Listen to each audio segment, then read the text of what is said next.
नमस्कार मित्रों, आज हम फिर आप लोगों के समक्ष ब्राह्मण ग्रंथों से 20 प्रश्न लेकर के समुपस्थित हूँ।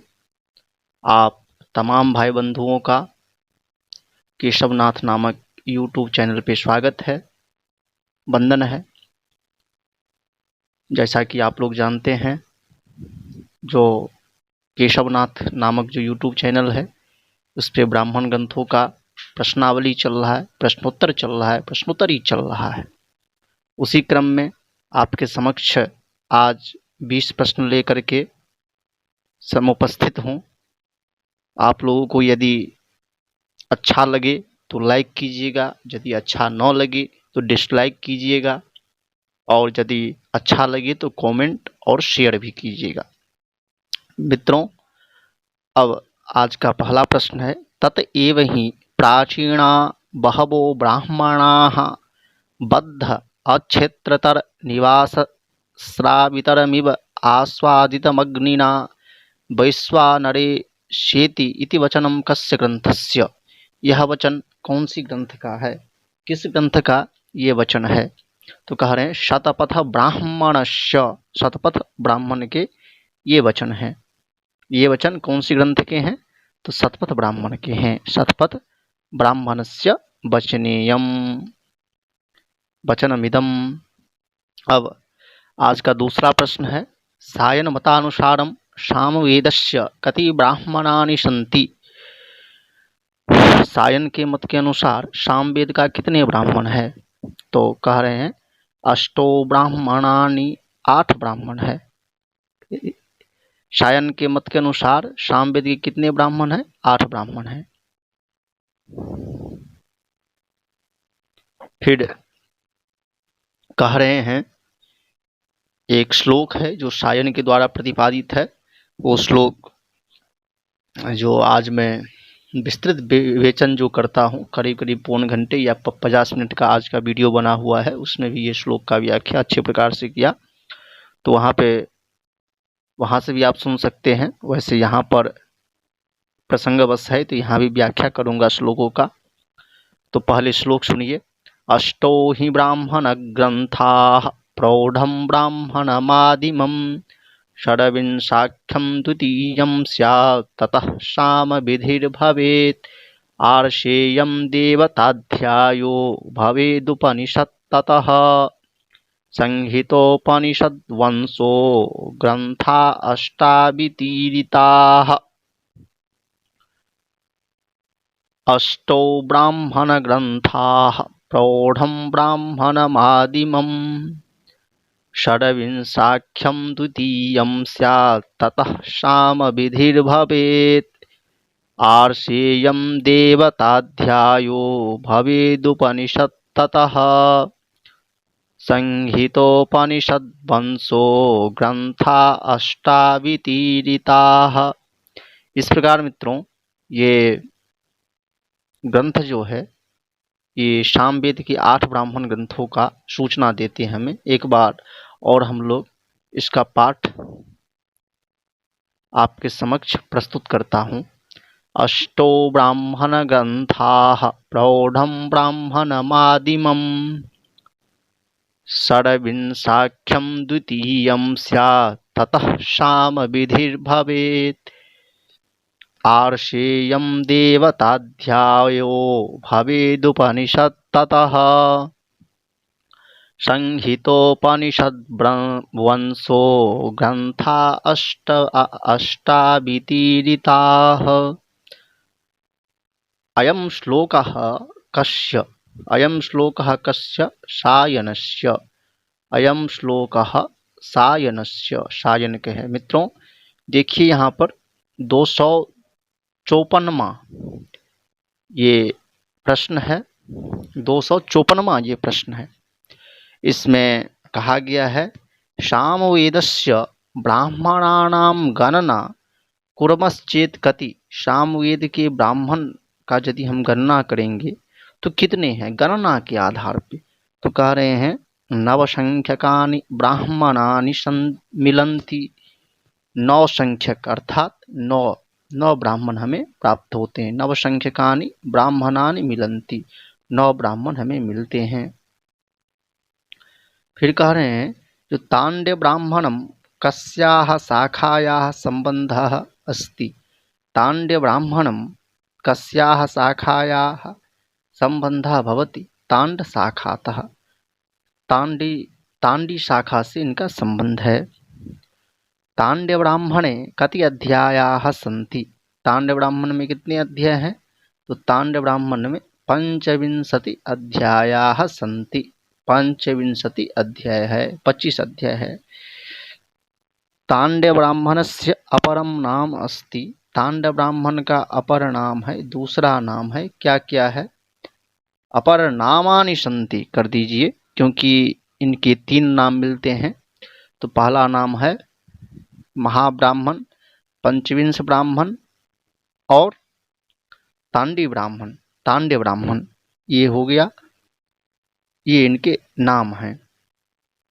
अब मित्रों देखिए, यहाँ पे प्रश्न हुआ द्वितीय तृतीय अध्याये किम वर्णनम अस्ति। दूसरे और तीसरे अध्याय में क्या वर्णन है? तो कह रहे हैं त्रिवृत्त पंचदश सप्तदश प्रभृतीनाम अस्तोम विष्टुतीनाम विशदम वर्णनम अस्ति। अर्थात त्रिवृत्त का वर्णन है, पंचदश का वर्णन है, सप्तदश का वर्णन है, स्तोम विष्टुति का वर्ण जो है विशद रूप से वर्णन किया गया है। चतुर्थ पंचमाध्याय किम वर्णनम अस्ति। चौथे तथा 5वें अध्याय में क्या वर्णन किया गया है? चौथे तथा 5वें अध्याय में गवामयनस्य वर्णनम अस्ति। चौथे और 5वें अध्याय में गवामयन का वर्णन किया गया है। शत्राणाम प्रकृति यागः अस्ति। शत्र जो याग होते हैं उनके प्रकृति याग है गवामयन यागः अस्ति। गवामयन याग जो है वो शत्र यागों का प्रकृति याग है, ये ध्यान रखिएगा। शत्र यागों का प्रकृति याग कौन है? तो गवामयन याग है। रही, रही नाम उपनिषत्सु कस्य। रही जो है यह नाम उपनिषदों में किनका है? अग्नेय। अग्नेय का जो अग्नि है उसका नाम उपनिषद में रई कहा गया है। रही कहा गया है, ये ध्यान रखिएगा। और मित्रों अब चलते हैं प्राणेति नामना उपनिषत्सु कः प्रख्यातः। प्राण इस नाम से उपनिषद में कौन प्रख्यात है? तो सोमः, सोम प्रख्यात है। षष्ठाध्यायादारभ्य 12 अध्याय पर्यंतम वर्णनम अस्ति। 6ठे अध्याय से आरंभ होकर के 12वें अध्याय पर्यंत जो है वर्णन है। ज्योतिष्टोमस्य उक्थ्यस्य अतिरात्रादि यागानां वर्णनम अस्ति। ज्योतिष्टोम याग का, उक्थ्य का और अतिरात्र याग का वर्णन किया गया है। एकाहस्य आहीनस्य च प्रकृति यागो भवति। एकाह और आहीन का प्रकृति याग होता है। ज्योतिष्टोम उक्थ्य अतिरात्रादि यागानां वर्णनम अस्ति। अर्थात एकाहस्य आहीनस्य, ये जो 2 याग हैं इनके प्रकृति याग कौन कौन है? तो कह रहे हैं ज्योतिष्टोम है, उक्थ्य है और अतिरात्रादि याग जो हैं इनके प्रकृति याग हैं, एकाह याग के और आहीन याग के। षष्ठाध्याय कस्य वर्णनम अस्ति। 6ठे अध्याय में किनका वर्णन है? ज्योतिष्टोमस्योत्पत्ति उद्गात्रा औदुम्बरी शाखायाः स्थापना तथा द्रोणकलशस्य वर्णनम अस्ति। 6ठे अध्याय में ज्योतिष्टोमस्योत्पत्ति, ज्योमष्टोस्योत्पत्ति के वर्णन है, उद्गात्र के वर्णन है और उद्गात्र के वर्णन है, औदुम्बर का वर्णन है, औदुम्बर शाखा का स्थापना का वर्णन है और द्रोण कलश का वर्णन किया गया है। सप्तम खंडस्य सप्तमाध्याय षष्ठ सप्तमाध्यायादारभ्य सप्तमस्य द्वितीय खंड पर्यंतम किम वर्णनम अस्ति। सप्तम खंड के 6ठे 7वां अध्याय से 7वां अध्याय की द्वितीय खंड तक किस चीज का वर्णन किया गया है? तो कह रहे हैं प्रातः सवनस्य माध्याह्न दिन सवनस्य, प्रातः सवन का, माध्याह्न दिन सवन का और रथ्यंतर बृहत नौधस कालेयादि शामों का यहाँ पर विस्तृत से विवरण किया गया है। अष्टमस्य शेषखण्डादारभ्य नवमाध्यायपर्यन्तं किं वर्णनम् अस्ति। अष्टम खंड के जो बचा हुआ था उससे आरंभ होकर के नवमा अध्याय पर्यंत क्या क्या वर्णन किया गया है। सायं शवनस्य तथा सायंकालीन पूजायाः वर्णनम् अस्ति।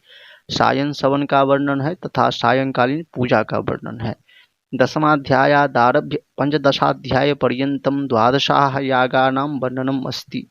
दशम अध्याय से आरंभ होकर के पंचदश अध्याय पर्यंत कौन सी याग का वर्णन है, तो द्वादशाह यागों का वर्णन है। षोडशाध्यायादारभ्य ऊनविंशति अध्याय पर्यन्तं किं वर्णितम् अस्ति। षोडशाध्यायादारभ्य अर्थात 16वें अध्याय से आरंभ होकर के 19वें अध्याय तक किन किन यागों का वर्णन है, तो नानाविधस्यैकाः यागानां विवरणम् अस्ति। नानाविध एकाः याग का विवरण किया गया है। विंशतिमाध्यायात् द्वाविंशतितमाध्याय पर्यन्तं किं वर्णनम् अस्ति। 20वें अध्याय से लेकर के 22वें अध्याय पर्यंत क्या वर्णन किया गया है, अहीन याग का वर्णन किया गया है। मित्रों, इस प्रकार हम आज आपके समक्ष केवल 20 प्रश्न रख पाए।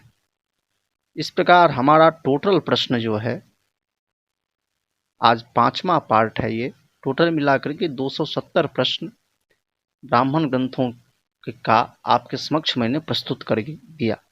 वैसे मेरा लक्ष्य है जो ब्राह्मण ग्रंथों से केवल 500 प्रश्न आपके समक्ष प्रस्तुत करूं, ये मेरा लक्ष्य है।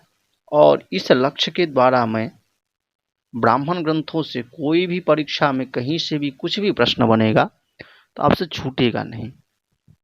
अर्थात कोई भी प्रश्न बने आपको जरूर से जरूर जो है ब्राह्मण ग्रंथों से एक भी प्रश्न नहीं छूट पाएगा। यदि आप ये यूट्यूब चैनल का वीडियो देखेंगे, केशवनाथ नामक जो यूट्यूब चैनल है उस पे जो वीडियो डाउनलोड किया जा रहा है, यदि आप देखेंगे और यदि आपको अच्छा लगता है वीडियो तो आप लोग लाइक कर सकते हैं और सब्सक्राइब भी कर सकते हैं और शेयर भी कर सकते हैं। तो यदि आपको अच्छा लगता है तो लाइक और इत्यादि सब आप कर सकते हैं। और इससे पूर्व मैं ब्राह्मण ग्रंथों का 250 प्रश्न का 4 पार्ट में पहले से बना रखा हूं और 2 विस्तृत विवेचन जो है, मतलब ग्रंथ में कहाँ क्या कहा गया है, नहीं कहा गया है, इसका मैं आपके समक्ष 2 पार्ट में बनाया हुआ हूं। यदि वो आप सुनेंगे तो नाना प्रकार के प्रश्नों का उत्तर उसमें आपको मिलेगा। इसीलिए यदि आप प्रश्न का उत्तर चाहते हैं तो आप सुनने मात्र से उत्तर आपको मिल जाएगा। नमो नमः। आज हम यहीं पे इस वीडियो का अंत करते हैं। आप सभी मित्रों को नमस्कार।